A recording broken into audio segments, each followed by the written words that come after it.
안녕하세요. 괜찮아 정신과의 손승현 원장입니다. 오늘은 아이들의 좌절감이라는 감정에 대해서 부모님들과 이야기를 나누어 보려고 합니다. 좌절감이란 좁은 의미로는 실패로 인해서 따라오는 여러 부정적인 감정들을 의미합니다.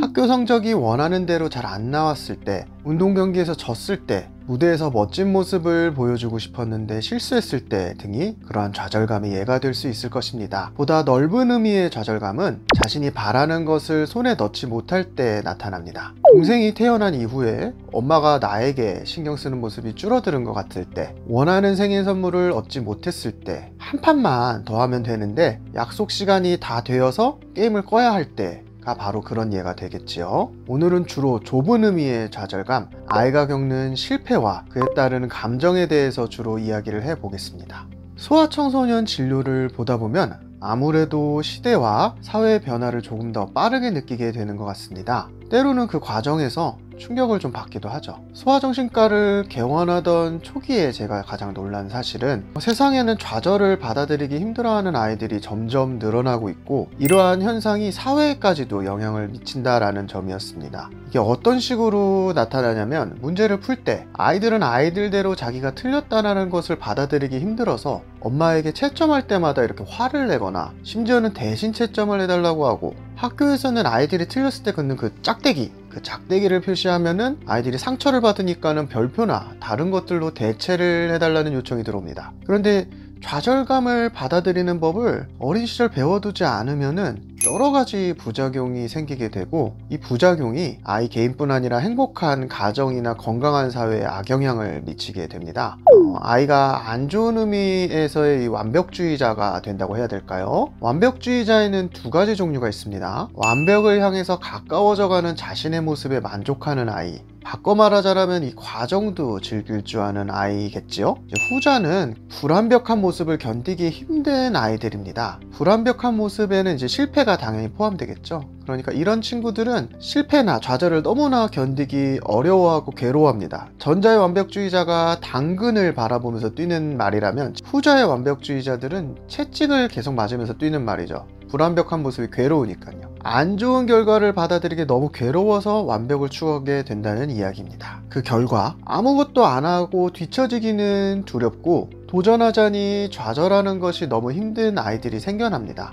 제 생각이지만 저는 이제 뭔가를 배우고 성장하는 과정에서 좌절은 하나의 필수적인 과정이라고 생각합니다. 그래야지 현재의 자신을 정확히 돌아볼 수 있고, 경험을 통해 새롭게 익히는 것도 생기니까요. 그런데 이런 부정적인 완벽주의자들은 뭔가를 해야 할 때 일단 목표를 너무 높게 잡죠. 그리고 절대로 실패를 해서는 안 된다는 압박감에 시작을 하기 전부터 시달리는 경우가 생깁니다. 옆에서 보기에는 사실 좀 모순적인 모습도 나타나게 되죠. 아이 생각에 성적은 잘 받아야 되니까 공부에 대한 압박은 심한데, 정작 공부를 잘 안 하고 지낸다든지 하는 식으로요. 막상 시작하려고 그러면 너무 부담스럽거든요. 이게 심지어는 부모님 중 그 누구도 공부에 대한 압박을 하신 적이 없는데도 요새는 이런 친구들이 많아졌어요. 하면 덜 불안할 것 같은데 안 하면서 이제 괴로워하는 거죠. 그래서 부모님들이 아이를 옆에서 도와주려거나 공감을 할 때 아이는 이를 밀어내고 그냥 두면은 또 안절부절 못하면서 뭔가 도움을 요청하고, 이런 안타깝고도 힘든 상황들이 생겨납니다. 아이를 우리도 도와주고 싶죠. 근데 이제 아이의 반응을 보면은 어떤 마음을 들어줘야 될지 이러지도 저러지도 못하고, 이제 소위 말해 어떤 장단에 맞춰줘야 될지 고민이 되죠. 학원을 보내준단 말이에요. 원해서 심지어는. 근데 가기 전부터 막 짜증을 내고, 숙제할 때는 또 한숨을 푹푹 쉬어요. 이제 몸이 아프다고 하루만 안 가면 안 되냐고 맨날 얘기도 하고 엄마 아빠를 들들 볶습니다. 그래서 이제 속상하죠, 부모님은. 그래서 그럴 거면 학원 다니지 말자 좋게 얘기해 봤는데, 차라리 끊자라고 얘기했더니 아이가 또 그거는 싫다면서 화를 내죠. 이런 현상들, 이 좌절감이라는 감정을 어떻게 해결해 주지 않으면 이런 여러 가지 모순된 현상들 때문에 아이의 성장이 정체되고, 가정에선 자꾸 큰 소리가 날 수밖에 없겠죠. 어찌 보면 부정적인 감정인 이 좌절감을 성장이 도움이 될 수도 있다는 사실을 처음부터 이해한 다음에 아이가 좌절감을 받아들이는 방식에 대해서 신경을 가정에서 써야 하는 이유입니다. 좌절감은 자신이 무엇인가 가지고 싶고 성장하고 싶을 때 사실 나오는 마음입니다. 이를 잘 소화해낼 수 있어야지, 올바르게 좌절감을 다루는 방법을 이제 익혀야지만 아이는 지치지 않고 성장을 위한 노력을 지속할 수 있게 됩니다. 또한 바른 좌절감은 사실 자기의 현재 위치를 알고 자신의 이제 능력에 대한 객관적인 시각을 키우는데도 도움을 주죠. 자기의 현재의 능력을 알게 되니까요.